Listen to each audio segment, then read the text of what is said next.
அனைவருக்கும் அன்பான வணக்கம். எல்லாரும் எப்படி இருக்கீங்க? நல்லா இருக்கீங்களா? உங்கள் ருத்ரா பேசுறாங்க. அடிப்படை வருணத்துல இன்னைக்கு நம்ம எதை பத்தி பார்க்க போறோம்னு கேட்டீங்கன்னா, இடுப்பு வலி. பெரும்பான்மையான பெண்களுக்கு இருக்கக்கூடிய மிகப்பெரிய ஒரு பிரச்சனை. பிரசவத்துக்கு அப்புறம் இந்த பிரச்சனை இல்லாத பெண்களே இல்லைங்கிற அந்த ஒரு நிலைமைக்கு இப்ப வந்துட்டா. பொதுவா மாதவிடாய் சம்பந்தப்பட்ட பிரச்சனையை தாண்டி இப்ப பிரசவத்துக்கு பிறகும் முதுகு வலி, இடுப்பு வலியோட பிரச்சனை ரொம்ப அதிகமாகிக்கிட்டே இருக்கு. சரிங்களா?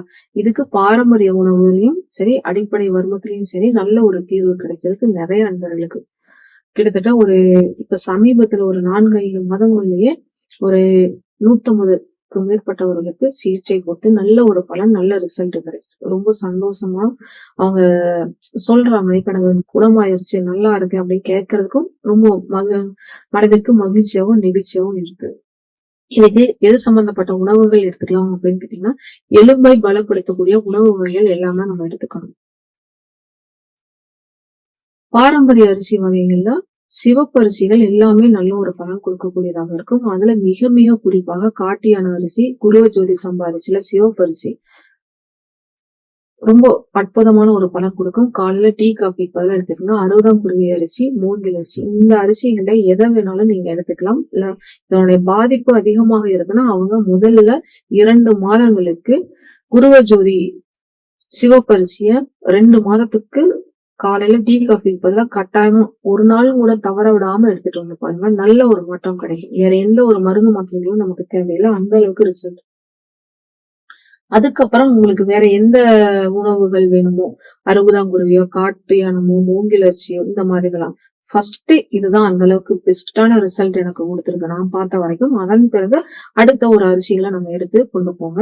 அதுலயும் நல்ல ஒரு மாற்றம் கிடைக்கும். ஏன்னா வலி தாங்கவே முடியலன்னு சொல்றவங்களுக்கு இது அந்த அளவுக்கு ரிசல்ட் இருக்கும். அதுக்கப்புறம் பாத்தீங்கன்னா, காய்கறிகள்ல முடிஞ்ச வரைக்கும் நமக்கு அந்த பிரண்டைங்கிறத நம்ம எடுத்துக்கணும். பிரண்டைய நீங்க வாரத்துல ஒரு நாளாவது துவையல் வடிவுல சாப்பிடணும். நிறைய அன்பர்கள் ஊறுகாய் அந்த மாதிரி எடுத்துக்கிறாங்க. அது அந்த அளவுக்கு எல்லாத்துக்கும் கேட்கறது இல்ல. ஒரு சிலருக்கு கேக்குது. அனைத்து அன்பர்களுக்கும் கேட்கறது இல்ல. அதனால துவையல் மாதிரி நீங்க செஞ்சு அதை சாப்பிடும் பொழுது நல்லா இருக்கும். ஃப்ரிட்ஜுக்குள்ள வைக்காத நீங்க பயன்படுத்துங்க. அதை கொஞ்சம் பாத்துக்க.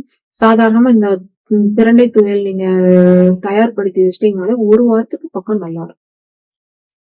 கிராமத்து பகுதியில நீங்க கேட்டு பாத்தீங்கன்னாலே உங்களுக்கே தெரியும். கிராமத்து பகுதியில இருக்கக்கூடிய அனைவருமே நல்ல ஒரு ஆரோக்கியமா இருந்தாங்க அப்படின்னா அவங்களுடைய உணவு முறைகள் தான் ரொம்ப ரொம்ப முக்கியம். இந்த பிரண்டை துவையலும் நீங்க எடுத்துக்கணும். அதுவும் சுடுசாதத்துல போட்டு சாப்பிடும் பொழுது நல்ல ஒரு பலன் கிடைக்கும். பொதுவாகவே சட்னி வகைகள் எதுவாக இருந்தாலும் காலை உணவாக சுடுசாதத்துல போட்டு சாப்பிட்றத நீங்க கொஞ்சம் வழக்கமா வச்சு பாருங்க. கொஞ்சமா சாப்பிட்டாலும் கூட போதும்.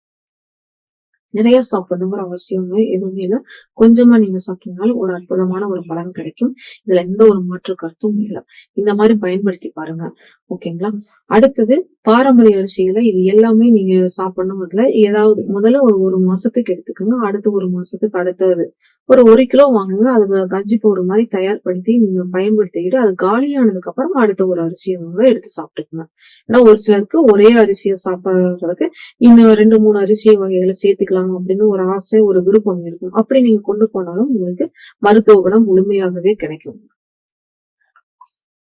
இந்த உணவுகளை எடுத்துக்கோங்க. காய்கறிகள்லயும் சரி, பழங்களையும் சரி, நாட்டு வகைகளை நீங்க கொஞ்சம் எடுத்துதான் ஆகணும். வேற வழியே இல்லை.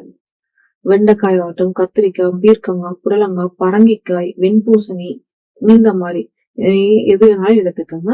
பச்சையாக இருக்கக்கூடிய அந்த முருங்கைக்காயில அந்த உள்ள ஒரு பட்டாணி மாதிரி விதை இருக்கும் பாத்தீங்களா, அந்த விதையை மட்டும் ஒரு நாளைக்கு 2 அல்லது 3 விதையை அப்படியே சாப்பிட்டு பாத்தீங்கன்னா உங்களுக்கு நல்ல ஒரு பலம் கிடைக்கும். எலும்புகள் சம்பந்தப்பட்ட பிரச்சனைக்கு ஒரு நல்ல தீர்வாக இருக்கும். பொதுவா ஆஸ்துமா பிரச்சனை இருக்கிறவங்களுக்கு மட்டும்தான் அதை சாப்பிட சொல்லுவாங்க. ஆனா அதை தாண்டி முதுகு சம்பந்தப்பட்ட பிரச்சனை, இடுப்பு சம்பந்தப்பட்ட பிரச்சனை, இந்த வழியெல்லாம் இருக்கிறவங்களுக்கும் இது நல்ல ஒரு மாற்று மருந்தாகவே இருக்கு. முருங்கைக்கீரை இலை பொடிய நீங்க தேன்ல கலந்து சாப்பிடலாம். இல்ல இட்லி பொடி மாதிரியும் தயாரிச்சு நீங்க அந்த மாதிரியும் சாப்பிடும் பொழுது நல்ல ஒரு ரிசல்ட் இருக்கு. இந்த மாதிரி எடுத்துக்கோங்க. ஓகேங்களா? இது மட்டும் இல்லாம உணவுகள்ல இன்னும் கவனம் செலுத்தணும் ரொம்ப ரொம்ப முக்கியம். தொடர்ந்து ஒரு நாளைக்கு ஒரு வேளை ஏதாவது ஒரு வேளையில தேங்காய் பால் ஒரு 1/2 டம்ளர் அளவுக்கு குடிக்கும். நாட்டு காய்கறிகள், நாட்டு பழ வகைகள், பாரம்பரிய அரிசி, அதோட இந்த தேங்காய் பால்ங்கிறது உங்களுக்கு ரொம்ப ரொம்ப முக்கியம். சரிங்களா? முருங்கைக்கீரை இலைப்பொடியும் சரி, இல்ல அந்த சீசன் இல்லாத சமயத்துல இலைப்பொடி எடுத்துக்கோங்க. சீசன் இருக்கிற சமயத்துல விலை குறைவாக கிடைக்கக்கூடிய சமயத்துல அந்த முருங்கை காயில இருக்கக்கூடிய விதைகளை 2 3 மட்டும் அப்படியே பச்சையாக விண்டு சாப்பிடுங்க. இது எந்த ஒரு காயா இருந்தாலும் சரி. நாட்டு முருங்கை இருந்தா ரொம்ப நல்லது. நம்ம வீட்டுக்கு பக்கத்துல விளைச்சதுன்னா இன்னும் நல்லது. முடியாத பட்சத்துக்கு ஹைபிரிட்ல தான் கிடைக்கிறதுனாலும் அதுவும் சாப்பிடுங்க. அதுவும் ஓரளவுக்கு நல்ல பலன் கொடுக்குது, நல்ல ரிசல்ட் கொடுக்குது. ஓகேங்களா? அடுத்தது நம்ம வர்ம புள்ளிகளை எதை நம்ம பார்க்கணும் அப்படின்னு கேட்டீங்கன்னா, எந்த கையில வேணாலும் செய்யுங்க. வலது கையிலயோ இடது கையிலயோ நீங்க செய்யுங்க. நீங்க மற்றவர்களுக்கு சிகிச்சை கொடுக்கலாம், இல்ல சுய சிகிச்சையும் செய்யலாம். மற்றவர்களுக்கு சிகிச்சை செய்யும் போது ஒரு கைக்கு கொடுத்துட்டு அடுத்த கைக்கு கொடுங்க. சரிங்களா? முதல்ல இந்த பகுதியை நீங்க தூண்டிங்க. நீங்க பாருங்க, சுண்டு விரலுக்கு நேரா இந்த இடத்துல நீங்க தூண்டிடணும். 2 நிமிடத்திலிருந்து 5 நிமிடங்கள் வரைக்கும் நீங்க கொடுக்கணும். அடுத்தது நடுவிரல் பகுதியில இந்த இடத்த நம்ம அழுத்தம் கொடுக்கணும். ஆனா ரொம்ப அழுத்தம் கொடுக்கணும். ஒரு அளவுக்கு நீங்க கொடுக்கணும். மோதிர விரல் பகுதியிலையும் இந்த இடத்துக்கு நீங்க அழுத்தம் கொடுக்கணும். 3 புள்ளி ஆச்சு. அதுக்கப்புறம் இங்க பாருங்க, இந்த மோதிர விரலுக்கும் நடுவிரலுக்கும் இடைப்பட்ட இந்த இடத்துல நம்ம சிகிச்சை கொடுக்கணும். இது எல்லாமே ஒவ்வொரு புள்ளிகளாக நீங்க கொடுக்கணும். 2 நிமிடத்திலிருந்து 5 நிமிடங்கள் வரைக்கும் நீங்க கொடுக்கலாம். குறைஞ்சபட்சம் 2 நிமிடம் போதும். இங்க கொடுக்கணும், இங்கேயும் கொடுக்கணும். இது அடுத்ததாக இங்க இதை மட்டும் கொடுத்துட்டு வந்து பாருங்க, நல்ல ஒரு மாற்றம் இருக்கும். அதே மாதிரி இடுப்பு பிரச்சனையாகட்டும், எலும்பு சம்பந்தப்பட்ட எந்த ஒரு பிரச்சனையா இருந்தாலும் சரி, அதுக்கு உங்களுக்கு கிடைக்கக்கூடிய சுத்தமான தேன் எங்க கிடைச்சாலும் சரி, எந்த தேன் வகைகளாக இருந்தாலும் சரி, தேன் வகைகளை நிறைய இருக்கு. மலை தேன், காட்டு தேன், புற்று தேன், இன்னும் கடுகு தேன், இன்னும் நிறைய வகைகள் இருக்கு. எந்த தேன் உங்களுக்கு கிடைச்சாலும் ஒரு ஸ்பூன் அளவுக்கு சாப்பிடறத கொஞ்சம் வழக்கமாக்கிக்கிட்டீங்கன்னா நல்லா இருக்கும். வளரக்கூடிய குழந்தைகளுக்கு, அதுலயும் குறிப்பாக பெண் குழந்தைகளுக்கும் வயசுக்கு வந்ததுக்கு பிறகு ஒரு ஸ்பூன் தேனை தொடர்ந்து கொடுத்துட்டு வரும் பொழுது பிரசவத்திற்கு பிறகு அவங்களுக்கு இந்த முதுகெலும்பு இடுப்பு வலி பிரச்சனை வராத அளவுக்கு ஒரு பாதுகாப்பாகவே அமையும். இதுவும் அனுபவத்துல பார்த்த ஒரு மிகப்பெரிய ஒரு அற்புதமான ஒரு விஷயம்.